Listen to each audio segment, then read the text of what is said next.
Welcome back. Hyderabad old సిటీలోని మిస్రీగంజ్ లో కొలువైనటువంటి అత్యంత పురాతనమైన ప్రాచీన గోపాలకృష్ణుడి మందిరం భూములు దర్జాగా కబ్జాకు గురవుతున్నాయి. దీంతో భక్తులు ఆందోళన చెందుతున్నారు. ఓల్డ్ సిటీలోని ఆలయాలు, వాటి ఆస్తుల పరిరక్షణ కోసం గత కొంతకాలంగా విశ్వ హిందూ రక్షా పరిషత్ జాతీయ మహిళా అధ్యక్షురాలు యమునా పాఠక్ ఉద్యమిస్తున్నారు. ప్రభుత్వ వ్యవస్థలను కదిలించేందుకు శ్రమిస్తున్నారు.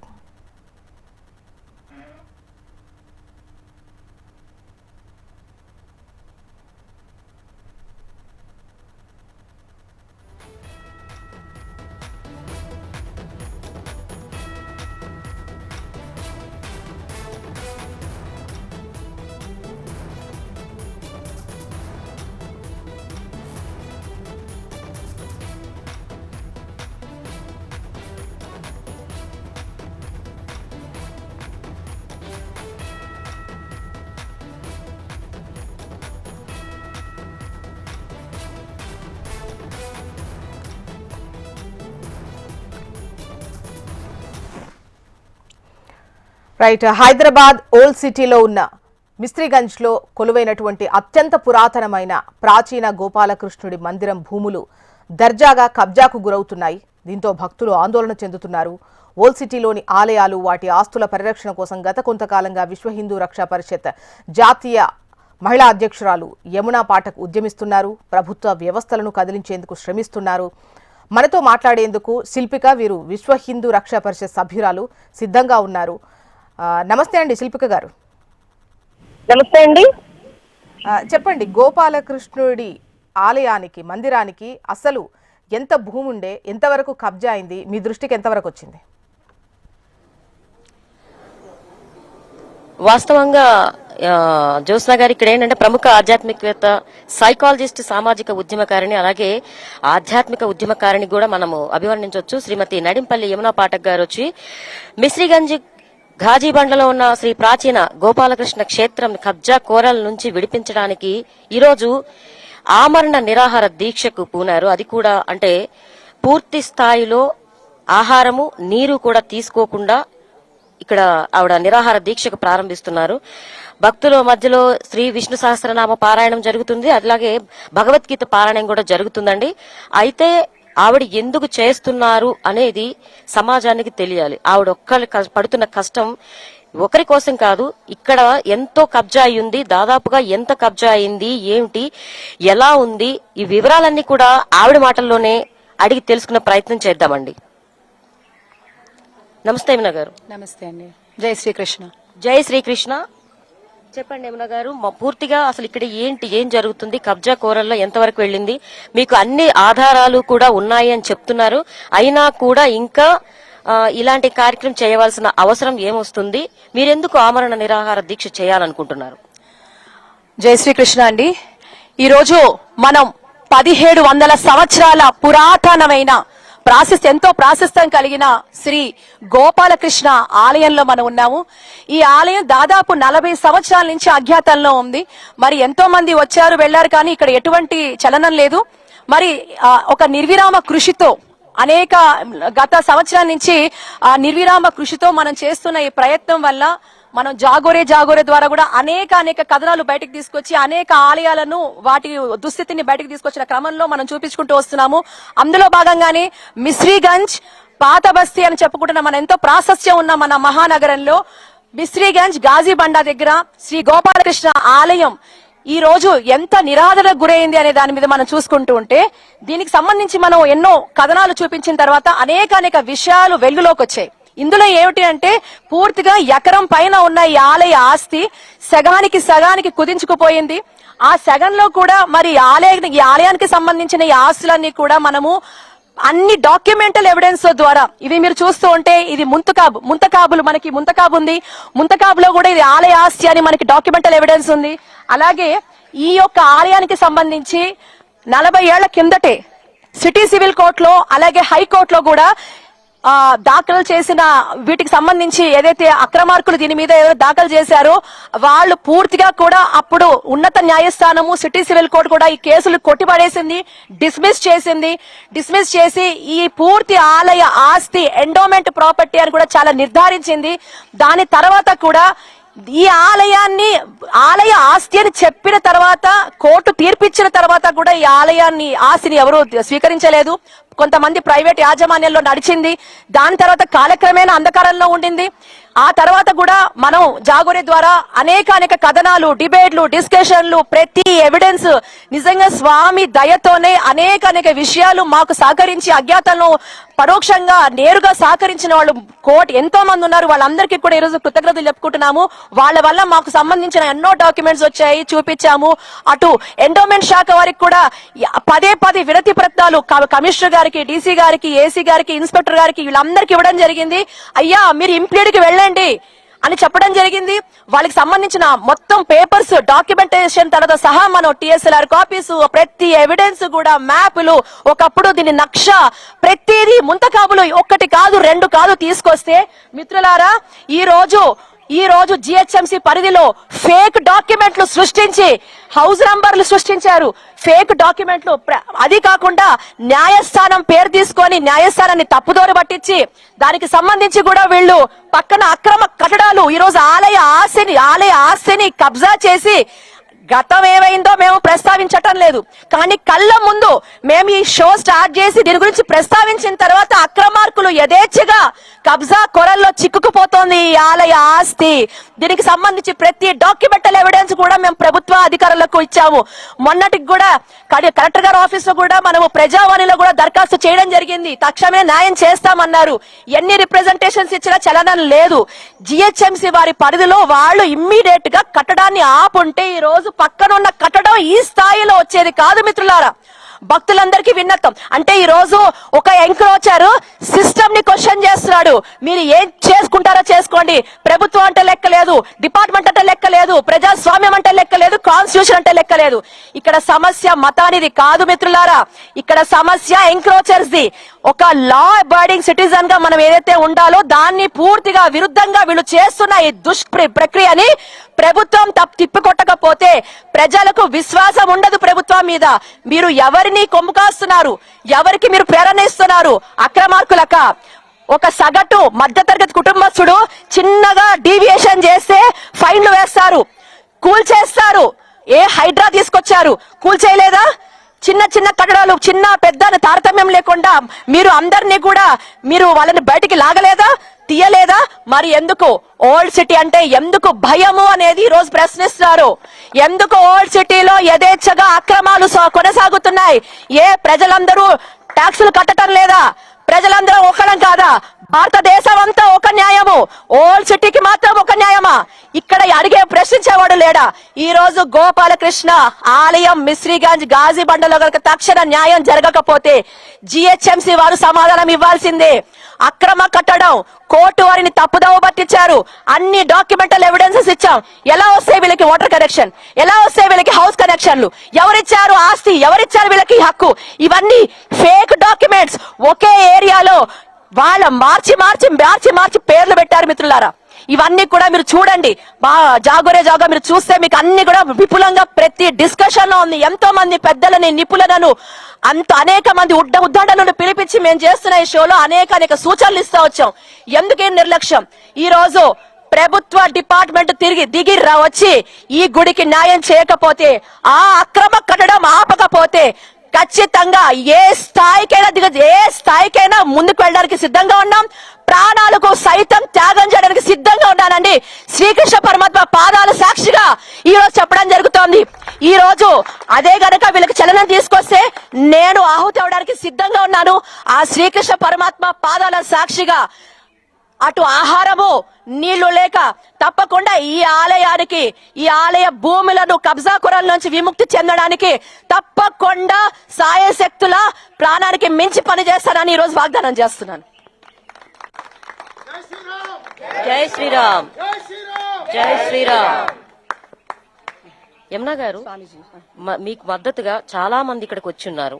మరి అంటే ఈ దేవాలయ ఆస్తిని కాపాడాలనే మీ సత్సంకల్పం ఏదైతే ఉందో దానికి మద్దతుగా స్వాములందరూ కూడా ఉన్నారు. మరి వారితో కూడా మాట్లాడించే ప్రయత్నం చేద్దాం. ఇక్కడ సమస్య అంతా కూడా ప్రజాస్వామ్యం ఉందా లేదా? ఆలయ భూమి, ఇప్పుడు నేను మళ్ళీ చెప్తున్నాను, గతంలో ఏం జరిగింది మేము ప్రస్తావించటం లేదు. ఈ రోజు కళ్ళ ముందు ఖాళీ స్థలం ఆలయానిది. దాన్ని కబ్జా చేస్తున్నారు. ఎంత ధైర్యం వాడికి, ఎంత ధైర్యం ఎంక్రోచర్స్ కి. అంటే సిస్టమ్ అంటే భయం లేదు, పోలీసులు అంటే భయం లేదు, జిహెచ్ఎంసీ అంటే భయం లేదు, ఏది భయం లేదు, ప్రభుత్వం అంటే భయం లేదు. ఎందుకు వీళ్ళకి భయం లేదు? ఎవరు చేస్తున్నారు? 100 మంది హిందువుల ఇల్లులు ఉంటే అన్య మతస్థులు హాయిగా ప్రార్థన చేసుకుంటున్నారు. కానీ అన్య మతస్థులు అధికంగా ఉన్న చోట హిందువుల ఆలయాలు ఎందుకు దేదీప్యమానంగా వెలగకూడదు? దానికి మాకు లేదా కాన్స్టిట్యూషనల్ రైట్, సమానత్వం లేదా? కాన్స్టిట్యూషన్ సమానత్వం, ఈక్వాలిటీ అందరికి చెప్పింది. మతానికి కులానికి అతీతంగా ఈ భారత రాజ్యాంగం అందరికి సమాన హక్కులు ఇస్తున్నప్పుడు మనకి ఎందుకు లేదు? మనని వాడు ఎగతాళి చేస్తున్నాడు, వాడు సిస్టమ్ ని ఎగతాళి చేస్తున్నాడు. ఎంక్రోచర్స్ కి ఈ రోజు మీరు కొమ్ము కాస్తే చరిత్రలో అధికారులు చరిత్రహీనులుగా మిగలకూడదు. రేపొద్దున రానున్న తరాలు మిమ్మల్ని తిట్టుకుంటాయి, మనల్ని తిట్టుకుంటాయి, మీరు ఏం చేశారు అని. మన పూర్వీకులు పడ్డ శ్రమనే ఈ రోజు మనం అనుభవిస్తున్నాం ఈ స్వాతంత్రాన్ని.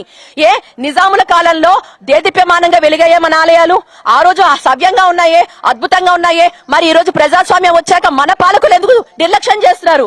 నిజాములు దగ్గరుండి చేయించారు కదా, గుళ్ళు కట్టించారు, మాన్యాలు ఇచ్చారు, పోషణ చేశారు, ఎన్నో చేశారు కదా. మరి ఈ రోజు ప్రజాస్వామ్యం వచ్చాక మన గుళ్ళు ఎందుకు ఇలా ఉంటున్నాయి? ఏంటి దుస్థితి? వాడు ఎలా కడుతున్నాడు ఎంక్రోచ్మెంట్? ఏం చేస్తున్నాడు? వాడు ఛాలెంజ్ చేస్తున్నాడు. పోలీసులు వస్తారు, చూసి వెళ్ళిపోతారు. జిహెచ్ఎంసీ వాళ్ళు వస్తారు, చూసి వెళ్ళిపోతారు. సగటు మనుషులైతే ఇబ్బంది పెడతారా? చిన్న డీవియేషన్ వస్తే ఫైన్లు వేస్తారా? కూడగొట్టేస్తారా? కష్టపడి జీవితం అంతా కష్టపడి సంపాదించాలి, కూడగొట్టేస్తారే. అవకాశం కూడా ఎవరే? వీళ్ళకి ఎందుకు ఇంత అవకాశం ఇస్తున్నారు? ఈ ఎంక్రోచర్స్ కి ఎందుకు ఇంత అవకాశం ఇస్తున్నారు? ప్రభుత్వం, నేను ఈ రోజు ముఖ్యమంత్రి గారికి, గౌరవనీయులు ముఖ్యమంత్రి గారికి, ఎండోమెంట్ శాఖ మంత్రివర్యులకి, ప్రిన్సిపల్ సెక్రటరీ గారికి, యావత్ అధికార యంత్రాంగానికి చేతులెత్తి మొక్కుతున్నాను. మీరు గనక ఈ ఆలయాన్ని విషయాన్ని స్పందించకపోతే, ఆ అక్రమ కట్టడాన్ని మీరు ఆపకపోతే, ఇది పెద్ద ఎత్తున భక్తుల ప్రజా ఉద్యమం కాదు, భక్తుల చేత ఉద్యమం బాటగా మారబోతుందని ఈ రోజు ప్రభుత్వాన్ని నేను అర్థిస్తున్నాను, రిక్వెస్ట్ చేస్తున్నాను. అంటే ఎండోమెంట్ నుంచి మీకు ఎటువంటి సపోర్ట్ లేదంటారా? ఎండోమెంట్ శాఖ వారు చెప్పేది ఏంటంటే మాకు సమన్వయం లేదు అని చెప్తున్నారు. మాకు ఎండోమెంట్ శాఖలో వెళ్ళినప్పుడు స్పందిస్తున్నారు, డీసీ గారు అన్నారు, మాట్లాడుతున్నారు, స్పందిస్తున్నారు. కానీ వారికి సమన్వయం లేదు అని వాళ్ళు చెప్తున్నారు. ఓల్డ్ సిటీ అంటే ఆఫీసర్లు వస్తారు, ఏంటి అంటే భయం. ఎందుకు భయం? ఏ దేశంలో ఉన్నావు? పాకిస్తాన్ లో ఉన్నామా? బంగ్లాదేశ్ లో ఉన్నామా? భారతదేశంలో ఉన్నామా? ఎందుకు భయం? ఈ రోజు మీకు ఓల్డ్ సిటీలో గుడి గురించి భయం అయితే రేపు మన ఇళ్లలోకి వస్తే ఏం చేస్తారు? ఎవరు మనకి ఆధారం? ప్రభుత్వాలే మన కోసం, ప్రజల కోసం ప్రభుత్వాలు లేనప్పుడు ప్రజలు ఒక ప్రాంతంలో ఉన్న హిందువులు ఈ రోజు మీరు భయాలు, మన గుడికి వెళ్ళడానికి మీరు భయం అంటే మనకి ఎవరు రక్ష? ప్రభుత్వమే కదా. కన్న తండ్రి లాంటి కాపాడాల్సిన ముఖ్యమంత్రి గారు దీనికి రెస్పాండ్ అవ్వాలా వద్దా? అవ్వాల్సిన అవసరం ఉందా లేదా? ఖచ్చితంగా అవ్వాలి కదా. మరి ఈ రోజు ఎందుకు భయం? ఆఫీసర్లకు ఎందుకు భయం? దేనికి భయం? ఎక్కడున్నాం మనం? ఏ దేశంలో ఉన్నాం? శత్రు దేశంలో ఉన్నామా? మన భారతదేశంలో ఉన్నామా? మన పుణ్య దేశంలో ఉన్నామా? మన కర్మ దేశంలో ఉన్నామా? కాబట్టి ఈ రోజు ప్రతి ఒక్కరూ రాజకీయ పార్టీలకు అతీతంగా, అన్ని సంస్థలకు అతీతంగా, అన్ని మతాలకు అతీతంగా ఈ రోజు జరుగుతుంది ధర్మ పోరాటం. దీనికి అందరూ సంఘీభావం తెలుపుతారని ఈ యొక్క కాజ్ లో ఇది ధర్మము వర్సెస్ అధర్మం. ఒక ఎంక్రోచర్ ఛాలెంజ్ చేస్తున్నాడు సిస్టమ్ ని, గవర్నమెంట్ ని, అధికారులని, ప్రజాతంత్ర వ్యవస్థని ఛాలెంజ్ చేస్తున్నారు. ఇది నిర్మానుషం, ఇది చాలా కూడా దౌర్భాగ్యం. దీన్ని తప్పకుండా ఖండించాల్సిన అవసరం ఉంది. అనేక హిందూ సంఘాలే కాదు, హిందూయేతర సంఘాలు కూడా, మిగతా మతస్థులు కూడా మనకు మద్దతు ఇస్తున్నారు దీనికి సంబంధించి. ఇది ఇంకొక గొప్ప విషయం. ఇక్కడున్న చాలా మంది స్థానికులు కూడా మనకి అన్నిటికీ అతీతంగా మేధావులు, ఉద్దండలు కూడా, పెద్ద వాళ్ళు, సంఘ సంస్కర్తలు, పూజ్యులు, ఆధ్యాత్మికవేత్తలు ఎంతో మంది మేము మీతో ఉన్నాము అని మనకి ఇస్తున్నారు. కాబట్టి ప్రభుత్వం స్పందించాలి. స్పందించందే మీరు ఏం చేసినా యమునా పాటకి ఇక్కడి నుంచి కదలదు, అంతే. అంటే ఈ ఉద్యమం అనేది ఎంతవరకు తీసుకెళ్లగలరు అనుకుంటున్నారు? ఎందుకంటే ఇంత భయపడుతున్న గవర్నమెంట్ దగ్గర నుంచి, ఎండోమెంట్ నుంచి ఎన్ని రకాలుగా స్పందన లేదంటున్నారు. మీ ఒక్కరితోటి ఈ స్పందన అనేది వచ్చే అవకాశం ఉంటుందంటారా? మీరు ఆమరణ నిరాహార దీక్ష చేస్తున్నారని అంటున్నారు, అది ఎంతవరకు కూడా మీరు చేయగలుగుతారు? నా ప్రాణం ఉన్నంత వరకు చేస్తాను, నా ప్రాణం ఉన్నంత వరకు చేస్తాను. ఇది స్వామివారి పాదాలు సాక్షిగా ప్రభుత్వ యంత్రాంగం కదలాలి. మేమిచ్చిన అన్ని పెటిషన్స్, చాలా రూల్ పొజిషన్ లో వెళ్ళాం, అన్ని పెటిషన్స్ ఇచ్చాం, రిప్రజెంటేషన్స్ ఇచ్చాం, వేడుకున్నాం, అర్థించాం. పదే మేము పెద్ద వాళ్ళని తీసుకొచ్చి, అయ్యా ఇది పరిస్థితి, మీరు దయచేసి న్యాయం చేయండి, సత్వర న్యాయం చేయండి, ముందు వాడికి స్టే ఇవ్వండి, ఆపండి, మీరు వాడిని ఎందుకు అన్ని ఇస్తున్నాం కదా. ఈ ప్రాపర్టీ మీది పేపర్లు ఉన్నాయి, ఎవిడెన్స్లు ఉన్నాయి, ఇవన్నీ ఇస్తున్నాం, ఇంప్లీడ్కి వెళ్ళండి అని చెప్పాం. హైకోర్టులో ఇంప్లీడ్కి వెళ్ళమని చెప్పాం డిపార్ట్మెంట్ వారికి, జిహెచ్ఎంసీ వారు వెంటనే ఆపాలని చెప్పాం, పోలీస్ శాఖ వారి సహాయం తీసుకోమని చెప్పాం. ఇన్ని చెప్పాలా? ప్రతిదీ చెప్పాం. మా అడ్వకేట్ గారు కూడా ఉన్నారు, గోపాల్ శర్మ గారు. ఇంతమంది మేము అడ్వకేట్లు, పెద్దవాళ్ళు, ఐఏఎస్లు, ఐపీఎస్లు, ఇంత మంది మేధావులు, అన్ని రాజకీయ పార్టీ నాయకులు, హిందూ సంఘాలు, ఇంతమంది చెత్త చెప్పించాం కదా. ఎందుకు మరి ఈ ధోరణి? అసలు చేయవలసిన ఎండోమెంట్ వారికి సంబంధించి ఏంటి? సమన్వయ లోపం. ఎండోమెంట్, జిహెచ్ఎంసీ, రెవెన్యూ, పోలీస్ శాఖ, ఈ నలుగురు కలిసి చేయాలి. ఈ నలుగురి సమన్వయ లోపం ఉంది కాబట్టి ఈ రోజు యథేచ్ఛగా ఎంక్రోచ్మెంట్ నడుస్తోంది. కాబట్టి ఈ రోజు భక్తులందరూ పెద్ద ఎత్తున తరలి వచ్చారు. విష్ణు సహస్రనామ పారాయణము, భగవద్గీత పారాయణం శక్తి కనబడుతుంది. ఆ స్వామి జాగృతం అయ్యాడు కాబట్టే. ఇంకొకటి, ఈ ఆలయానికి సంబంధించి మా దగ్గర ఒక్క డాక్యుమెంట్ లేకుండే. ఇది స్టార్ట్ చేశాక ప్రతి డాక్యుమెంట్ దాని మా దగ్గరికి వెతుక్కుంటే వచ్చి ఇచ్చిన వాళ్ళు బోల్డ్ మంది, వాళ్ళందరికీ నమస్సులు. 100% ప్రతి డాక్యుమెంట్, మ్యాప్, నక్ష, ఎప్పుడో ముంతకాబులు, ఎప్పుడో కోర్టు కేసు తీర్పులు, ఇన్నికి సంబంధించి ఈ ఆలయానికి సంబంధించి వచ్చాయంటే స్వామి ఉన్నాడా లేడా? స్వామి ఉన్నాడు అని ఈ రోజు మళ్ళీ యావత్ ప్రపంచానికి చెప్పబోతున్నాడు. ఇప్పటి వరకు చూస్తూ ఉంటే ఇక్కడ పారాయణాలు చేస్తున్నారు, అన్నీ చేస్తున్నారండి. అలాగే మీరు చేస్తున్న ఈ కార్యక్రమం ఏదైతే ఉందో ఎలా తీసుకెళ్లాలనుకుంటున్నారు? అంటే మీరు తీసుకెళ్తాడు. ఇక్కడ అధికారులు వచ్చి అక్కడ ఆ ఎంక్రోచ్మెంట్ ఆపేంత వరకు కదిలేది లేదు. ఎంతమంది భక్తులు వస్తారో, ఎంతమంది హిందూ సమాజంలో హిందుత్వం అని చెప్తారో, సనాతనం అని చెప్తారో, వాళ్ళందరికీ పిలుపునిస్తున్నాను. కాజీ పండా, బిస్రీగంజ్, పాత బస్తీ, మన ప్రాచీన పట్టణానికి రండి, తరలి రండి, మీ మద్దతు తెలపండి. అంటే ఈ దేవాలయానికి ఆస్తులు ఉన్న ఆదాయం లేకపోవడం వల్ల ఇలా జరుగుతుందంటారా? లేకపోతే ఆదాయం ఉన్న దేవాలయాలకు మాత్రమే ఇప్పుడు కూడా అభివృద్ధి? చూస్తూ ఉంటే చాలా పురాతనంగా ఉంది, ఇక్కడ ఏమీ కూడా సౌకర్యాలు కనిపించట్లేదు. మరి ధూపదీప నైవేద్యాలకు కూడా ఆ పూజారులకైనా ఏమైనా ఉన్నాయా? ఆ బ్రాహ్మడు, ఆ పూజారి వస్తే వారిని బెదిరించిన సంఘటనలు కోకొల్లలు. ఏడుస్తూ వచ్చాడు. ఈ రోజు ఇంత పరిణామం నేను తీసుకోవాల్సిన పరిస్థితి కూడా, ఉగాదికి ముందు వారు ఏడుస్తూ ఫోన్ చేశారు. అంతకు ముందు చాలా సార్లు బాధపడినా ఏడుస్తూ ఫోన్ చేశాడు. నాకు ప్రాణాపాయం ఉంది అని ఆ బ్రాహ్మణుడు ఏడుస్తూ ఫోన్ చేశాడు. చెప్పండి, ఒక హిందువు, ఒక అర్చక స్వామి, ఒక పురాతన ఆలయాన్ని మనం రావడానికి ఎంత కష్టపడ్డాం ఇక్కడ. అలాంటి ఆలయానికి రోజు ఎక్కడి నుంచో వచ్చి స్వామికి తనకు తోచిన విధంగా, జీతం లేకుండా కూడా ఆయన తోచిన విధంగా స్వామికి నైవేద్యం పెట్టుకుంటూ, దీపం పెట్టుకుంటూ ఏడుస్తూ వస్తే ఈ రోజు పక్కనున్న వాళ్ళు బెదిరిస్తారా? చంపుతామంటారా? ఆ మాట విన్నాకే ఎంతమందిని చంపుతారో, ఏం చేస్తారో మేము చూస్తాం. అప్పుడు అన్నాను, స్వామి మేము కూడా శాంతియుతంగా, ప్రజాస్వామ్యబద్ధంగా, కాన్స్టిట్యూషనల్ గా మాకు హక్కు ఉంది. మా గుళ్ళో మేము కూడా నిరాహార దీక్ష, అంటే ప్రభుత్వం మీద ఇంకా ఎక్కడో నాకు కొన ఊపిరి నమ్మకం ఉంది, ముఖ్యమంత్రి గారు స్పందిస్తున్న ఒక నమ్మకం ఉంది కాబట్టే ఈ రోజు అందుకే నాకు నేనుగా వేసుకుంటున్నాను. ఇది మీ ప్రభుత్వం స్పందించేంత వరకు ఆవరణ నిరాహార దీక్ష మాత్రమే చేస్తున్నాను. ఇప్పుడు ఈ నిరసన, ఈ ఉద్యమము నాకు నేనే వేసుకుంటున్నాను. ఇక్కడ ఎక్కడ కూడా as a law abiding citizen నేను ఇప్పటికీ కూడా ఇంకా కొనవిపోయిన నమ్మకం, మీ ప్రభుత్వం ముందుకొచ్చి దీన్ని తక్షణమే సాల్వ్ చేస్తుంది అని నేను విశ్వసిస్తున్నాను.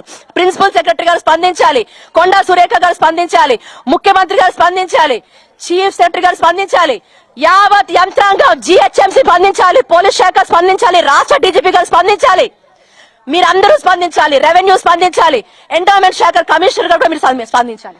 వీళ్ళందరూ స్పందించాలంటే ముందు హిందువులకు సంబంధించిన వారందరూ కూడా స్పందిస్తే ఇంకా బాగుంటుంది. హిందువులు స్పందించారు కాబట్టి ఇంతమంది భక్తులు ఈ రోజు ఉన్నారు. ఇక్కడ ఇంతమంది స్వామీజీలు మనకి మద్దతుగా ఉన్నారు. ఎంతో మంది మేధావులు, ఉద్దండులు కూడా మనకి ఈ రోజు అందుబాటులో రావడానికి సిద్ధంగా ఉన్నారు. అందరూ ఆశీర్వదించారు. ఇది తప్పకుండా చిన్నగా మాత్రం చూడొద్దని మాత్రం మరొకసారి చెప్తున్నాను. అంటే ఇప్పుడు ఇంత దూరం రావడానికి ఇంత కష్టపడుతున్నారు, ఇది ఎంత వరకు కూడా సక్సెస్ అవుతుందని మీరు అనుకుంటున్నారు? ఎందుకంటే ఎన్నో వందల సంవత్సరాలుగా ఈ కబ్జాలకి వీటికి గురవుతూ ఇంతమంది ఎన్ని రకాలుగా మీకు అన్ని రకాలుగా కోర్టు నుంచి కూడా సపోర్ట్ ఉన్నా కూడా, అన్ని ఉన్న డాక్యుమెంట్స్ ఉన్నా కూడా ఏమీ చేయలేని పరిస్థితుల్లో ఉన్న డిపార్ట్మెంట్, మీరు ఏదైతే చెప్తున్న 4 రకాల డిపార్ట్మెంట్లు ఉన్నా, మీరొక్కరు చేసే ఈ కార్యక్రమం ఎంతవరకు సక్సెస్ అవుతుంది అనుకుంటున్నారు? సక్సెస్ ఫెయిల్యూర్ కాదండి, ఇదేదో ప్రాజెక్టు కాదు, ఇది మన ధర్మం. మనం నిత్యం అవలంబించాల్సింది, ప్రతి హిందువుగా పుట్టినందుకు మన ధర్మం ఏంటి మనం తెలుసుకోవాలి. మన ఆలయ పరిరక్షణ మన ధర్మం. నా తల్లి తండ్రి నాకు ఎంత ఇంపార్టెంట్, నా ఆలయం నాకు అంత ఇంపార్టెంట్. ఈ రోజు ఇది సంరక్షించుకోకపోతే ఈ రోజు మనకి ఉనికిడే ఉండదు.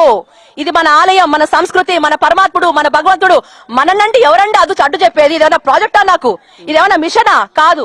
ఇది నా అస్తిత్వం, ఇది నా జీవిత గమనం, హిందువుల జీవిత గమనం. ఈ రోజు దీన్ని నిర్లక్ష్యం చేస్తే ఇంకా ఏది మిగలదు. సిస్టమ్ ని అవహేళన చేస్తూనే ఉంటారు ఎంక్రోచర్స్. వాళ్ళకి బుద్ధి చెప్పాలి అంటే ఈ నిర్ణయం తప్పదు.